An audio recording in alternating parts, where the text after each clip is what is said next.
Was this actually tweeted out by Piers Morgan himself?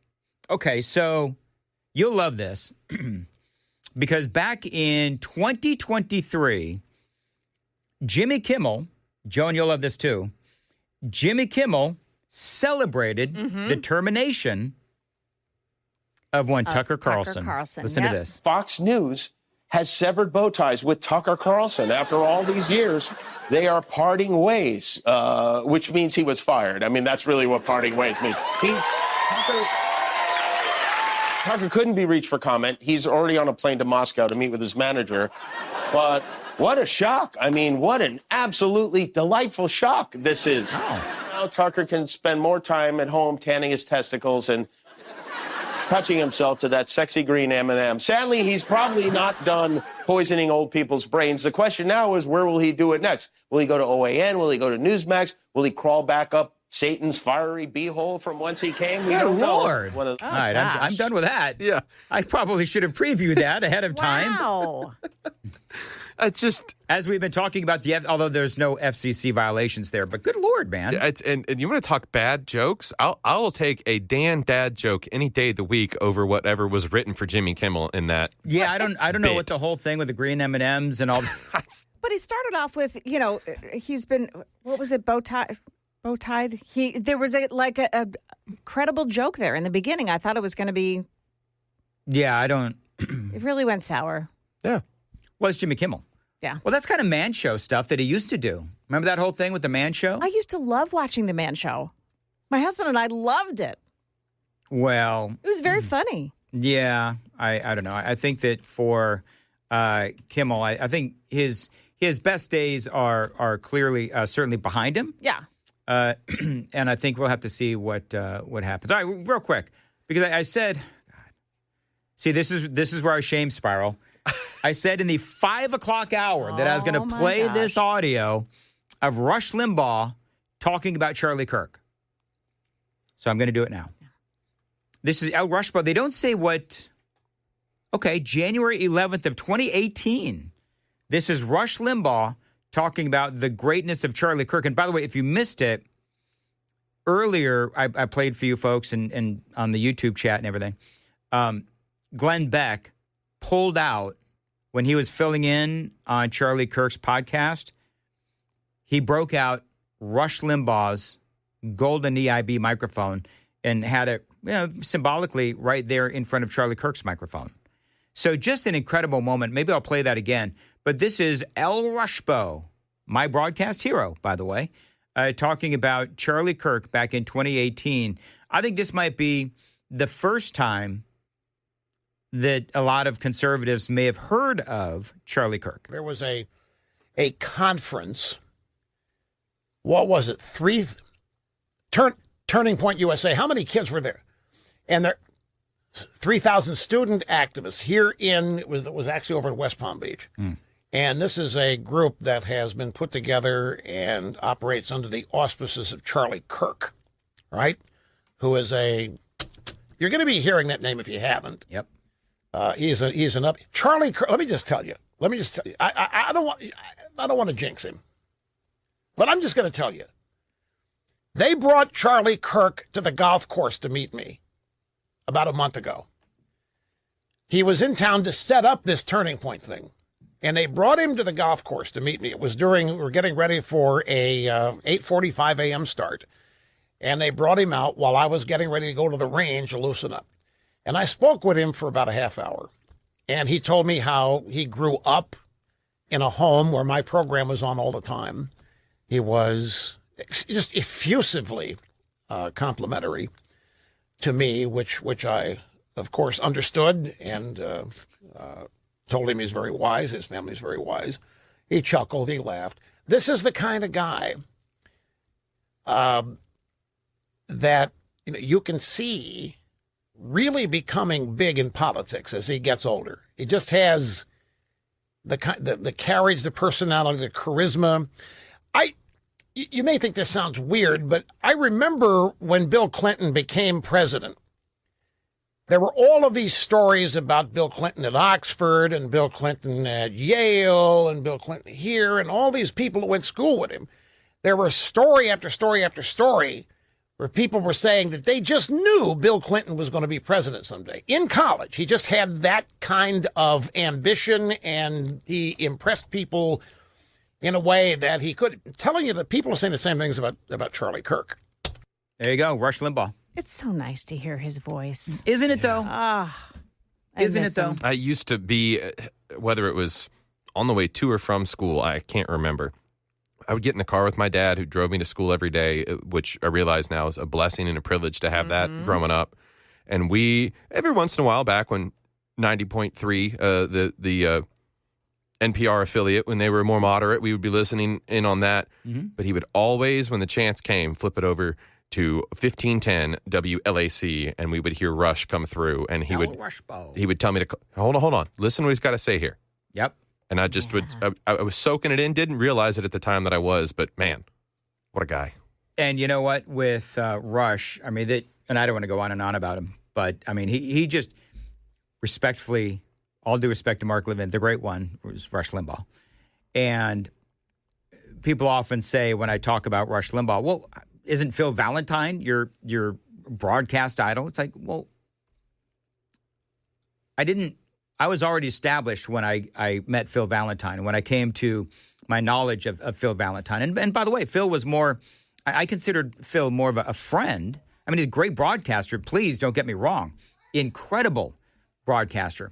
But I knew him, and he was more of a friend. And I didn't really know Phil, obviously, during my formative years in talk radio. I mean, one of the first jobs I had in talk radio was I was a local board operator for Rush Limbaugh's national show.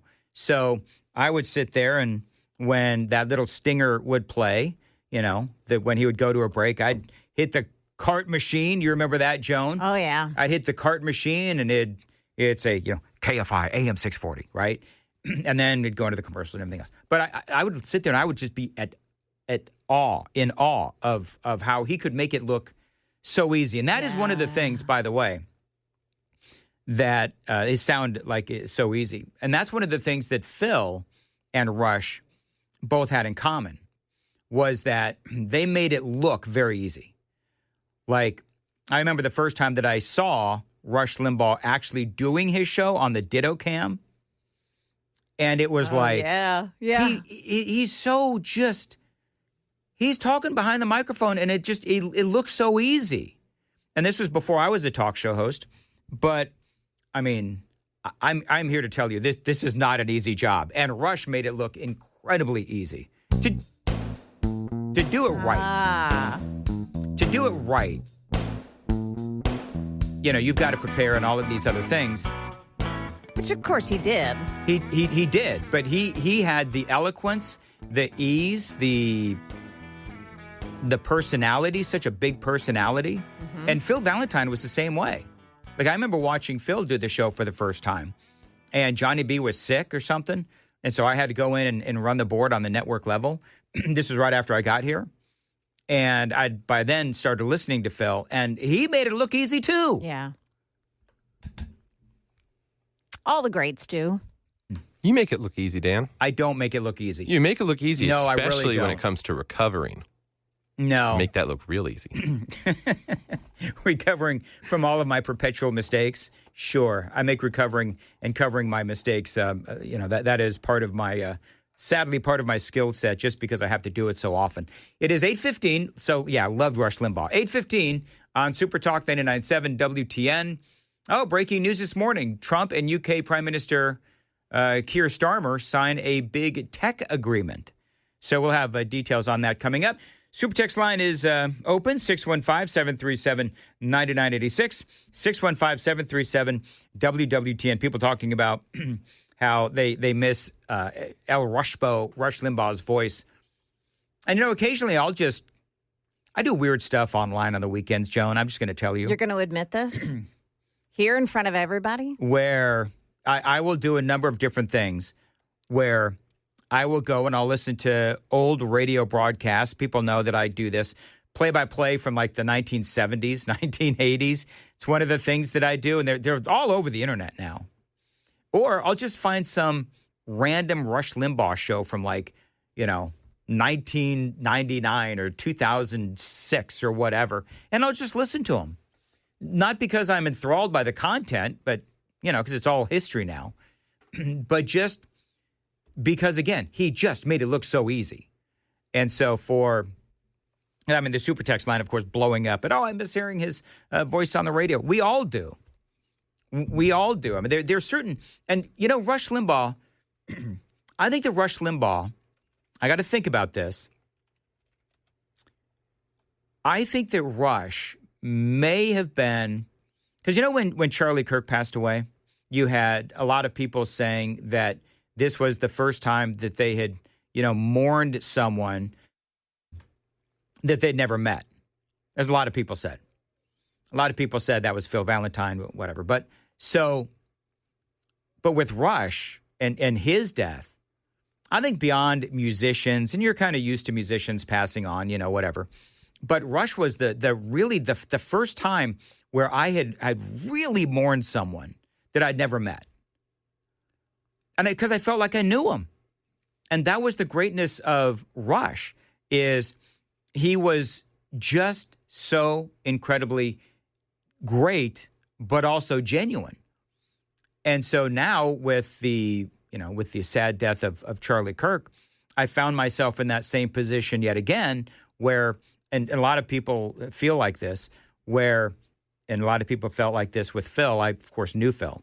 But, Rush Limbaugh or Phil Valentine or now Charlie Kirk, you have so many people that are mourning people that they'd never met before because they felt like this is the sign of any good broadcaster, as Sam and Joan, the sign of any good broadcaster is, do you really feel like you know them? Do you really feel like they are genuine? Do you really feel like they are showing you their genuine personality? Because one of the things that I've always said is that the sign of any great host is, are they genuine? Are they authentic? Are they showing you their true selves? Because I can listen to any talk show host, and if they sound too darn perfect, I don't feel like they're being real. I don't feel like they're being genuine. Maybe they are just that perfect. But with Rush and Phil and Vince Scully, the other guy that I mourned, and even though I'd never met him, and Charlie Kirk, you knew their true, authentic selves.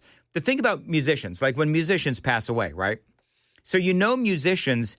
As a musician, you know their music, you love their music, you appreciate their music, you appreciate their lyrics. But when you hear them in interviews or you hear their music, they are showing you what they want to show you. But when it comes to, radio personalities with talk radio, as y'all know, when you listen to me, man, your flaws are out there. It is genuinely your personality that you are throwing out there, whether or not, you want your flaws out there or not. And again, we all have our flaws and we all have our quirks and our idiosyncrasies and so forth. But that's what makes people genuine and unique, and I think, and authentic. And whether it's Rush or Phil or Charlie Kirk, the reason people are mourning them so much is because, number one, you knew their actual personality. You knew that what you were listening to was real and authentic. That's number one. But number two, because they shaped how you thought. Like, Sam, you were talking about listening to Rush in the car with your dad. Yeah. Right? I did the same thing with my dad, with not with Rush Limbaugh, but with Dennis Prager. A great example. Yeah. Dennis Prager was on KABC in Los Angeles. My dad listened to KABC, almost exclusively in Los Angeles. So whether it was Dennis Prager, you got Michael Jackson, you got Larry Elder, I think was another one. And I remember listening to those voices, Ken and Bob, in the car with my dad. And do you know what's so funny? This is so weird. My dad used to smoke. Right? So there was a time where when I would hear those voices, I kid you not, I'd hear Dennis Prager, I would have the sense of secondhand smoke. You could just smell it. Because my God rest his soul, I love my dad, I love my mom. The two of them could smoke like chimneys. And they would have the windows rolled up. As part of that era. And I'm one of this is in the 70s. So I'm one of these kids in the back seat. It's perfectly normal to be surrounded by smoke and listening to talk radio. And so I'd listen to those voices. I'd listen to KBC, and it's like, why do I sense this? I would need to cough thing, because that's what I ended up doing. So anyway, whatever. It's the greatness of talk radio, and it's the greatness of people like Charlie Kirk, people like Phil, people like Rush Limbaugh, and others who just they shaped your childhood, and they shaped the way that you thought. They molded your thought process moving forward. That's why I love Rush. That's why I love Dennis Prager and some of the other voices on KBC. And that's why I think, and I wasn't a Charlie Kirk fan until fairly recently, and discovering a lot of his videos had been an incredible experience. It really has. And I do liken it to when I discovered Rush Limbaugh, and I'm listening to what he would say and his ideas and the things that he thought about the various stories, and discovering a lot of the Charlie Kirk videos that people are now sharing online. It's like I'm discovering Rush Limbaugh all over again, because Charlie Kirk was so incredibly brilliant. And that's why I keep saying, you have to keep sharing his videos. You have to keep not only his memory alive, but also the things that he stood for. Time for the crisscross handoff. What's up, guys? Hi, Chris. Hey, Dan. Chris, you've had a lot of haters calling your show lately. I have. But you know what's amazing, though? What's that? Is that you've been handling them really well. Like Chris handling them. Are you are you going down the road of puns after the Busy Bee commercial? Yeah, that's like a really good handling that. That's Joan. Yes. Give me a courtesy laugh. That was good. Handling. Chris is handling his haters. Oh, I get it. Dan, that was really funny. You know what? What, Dan? You guys can go do this segment yourselves. Actually, probably you certainly could. All right, moving right along. That's hilarious. Hey, real quick, if anybody wants to have a letter or maybe a little pocket Jesus or something delivered to the Charlie Kirk Memorial at headquarters in Phoenix, my friends at Burrow Holistic Health set up a drop point at their office on Northfield Boulevard in Murfreesboro. Oh. You can drop off letters, no donations. There's ways to donate online. But if you want letters or a challenge coin or whatever it might be dropped off at headquarters, my wife and I are going to personally deliver that Saturday evening. So you're going to be flying with all these letters? We're going to fly with the letters. I hope nobody brings you like a big teddy bear or something. No, what if somebody wants to donate like a grand piano? Yeah. Keep it small. Just thought I'd warn you. Just a pocket Jesus. Baby grand pianos only. Baby grand. Could you handle I think we could. Baby grand piano? I think we could handle that. Oh, boy. See, I'm stuck on this now, Joan. It'll be like for the rest of this half hour. Chris, you're going to be able to handle your show today? I think so. So, yeah, you've been bringing out the haters. I don't know what it is, but, you're the dude that started, come at me, bro. Yeah, come at me, bro. That's fine. I like it. I love, there's two things that happen. Either you win them over or you let them expose themselves. There you go. Both are acceptable options. That's exactly right. By the way, I heard that my name was invoked yesterday on your show. Was it? What did I say? It sure was. Do you have that audio? Oh, did Sam handle this for you? I Sam handled it. Sam handled it. That's exactly right. So I was driving home, and I heard coming back from break at, I think it was it 10:38? I forget what I said. I was driving home too, so right in that area. Yep. Oh, you forget what you said there, huh? 10:38, Super Talk 99.7 WTN. I forgot what I was going to say, to be honest with you. I said 10:38, and then I started with the S sound, and then I couldn't remember what the hell I was going to say. It's really embarrassing, and I don't know why I told you. But that's the reality of what I'm dealing with. Slip up on slip up. It's just, I feel like Mandis. Don't go that far. Just catching strays. Who am I? I'm sorry. I'm sorry, Dan. Like- that was rude. It was insensitive, and I wouldn't be shocked if they're just going to pull me off the air tomorrow and air a Charlie Kirk tribute in my place, because this is what we're dealing with. Listen, it's cool. I to be perfectly candid, I resemble that remark. Yeah. So, whatever. I'm sorry.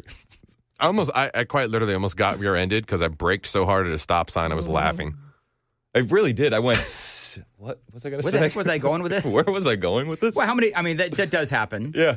Where there's been times when I'll get to the end of a monologue and I'm like, where the heck was I going with this? Well, people don't understand. We're thinking about three things at the exact same time. It's what I just said, what I'm saying, and what I'm going to say next. And what is the super text line saying? Yep. And I'm on Twitter. And what am I missing? And yeah, so Don't make excuses, guys. It really doesn't sound good when you make excuses. That's what I'm saying.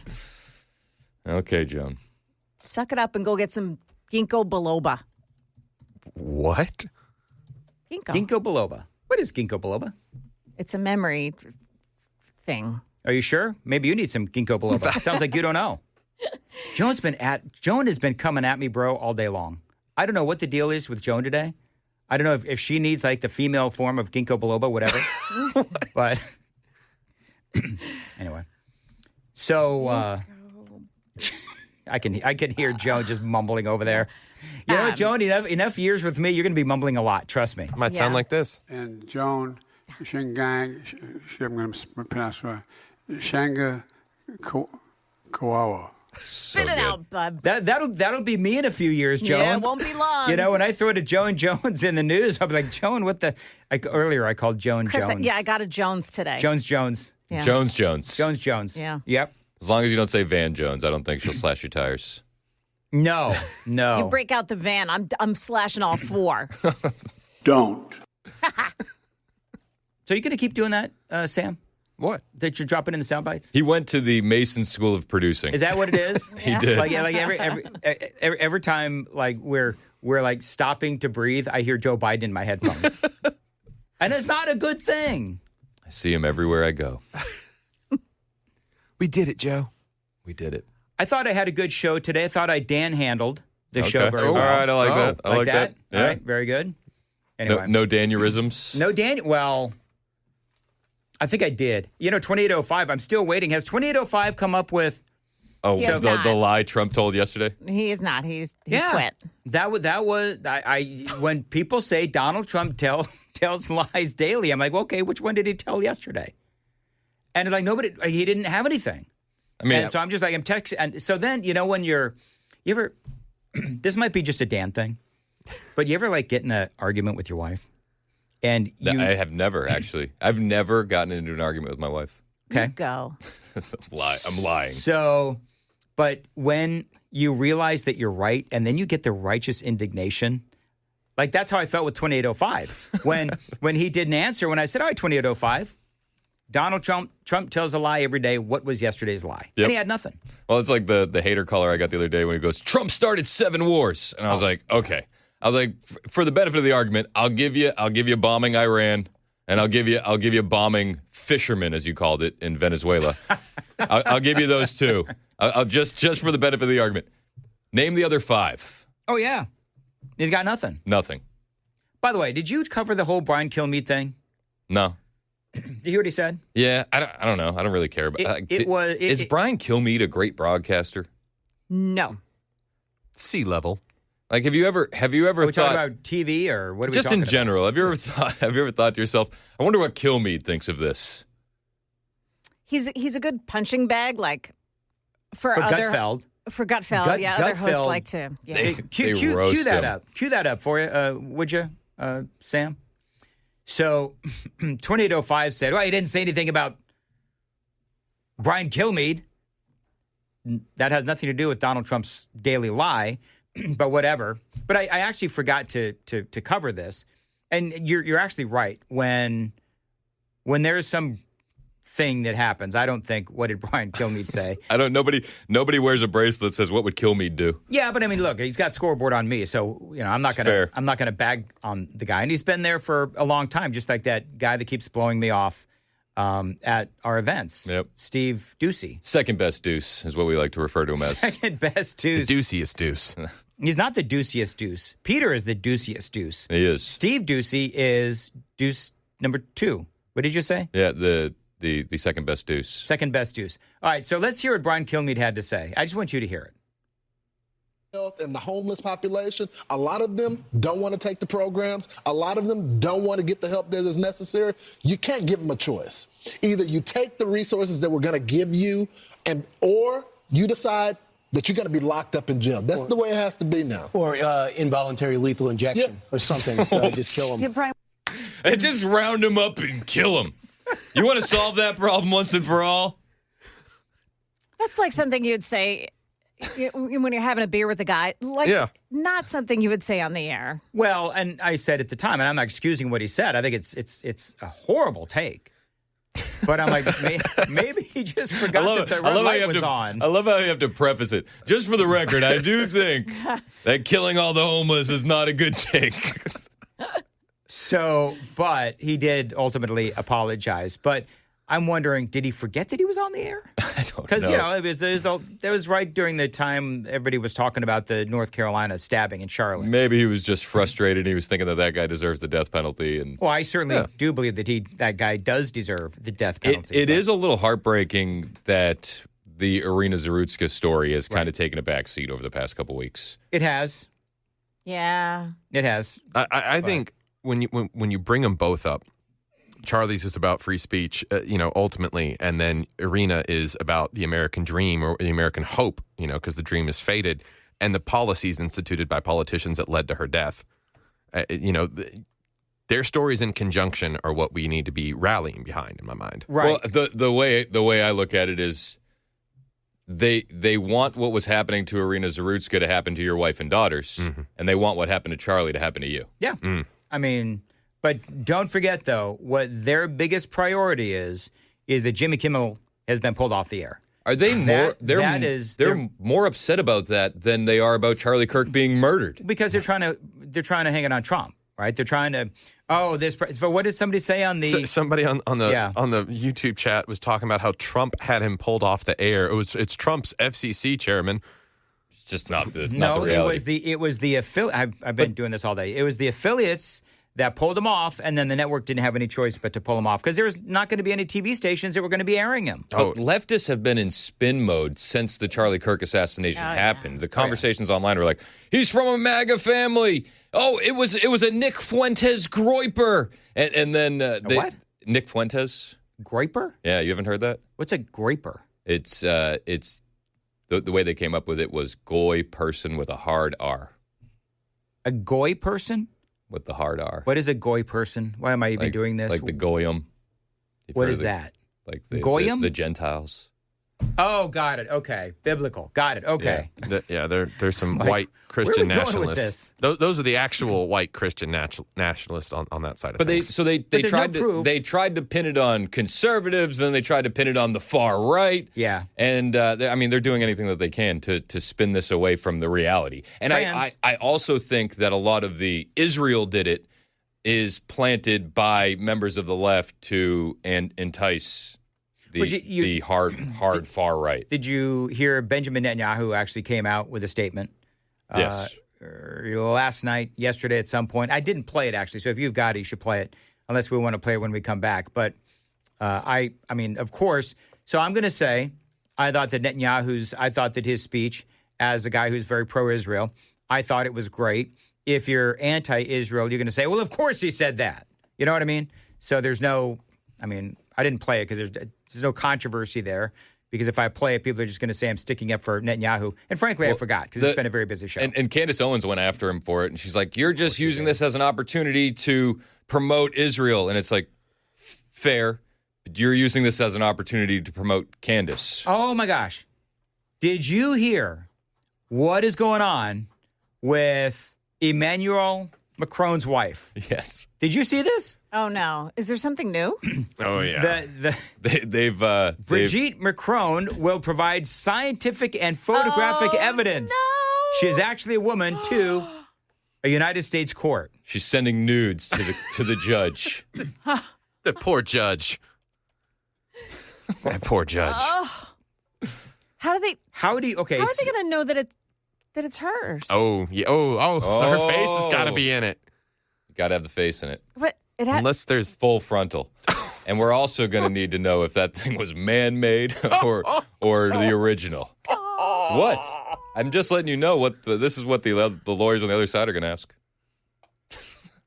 Why are they doing this? You know what they call I them? just want HR to know Call that them I was not involved. Neo-vaginas. Okay. That's what they call it. That's a technical term, Dan. And I'm still not involved. I prefer the term festering wound. All right, so just so we're clear, I've gone for 40 years on the radio never apologizing or never being forced to apologize for something. We ascertained that earlier. I wanted to fact check that on my ride in, just for the record.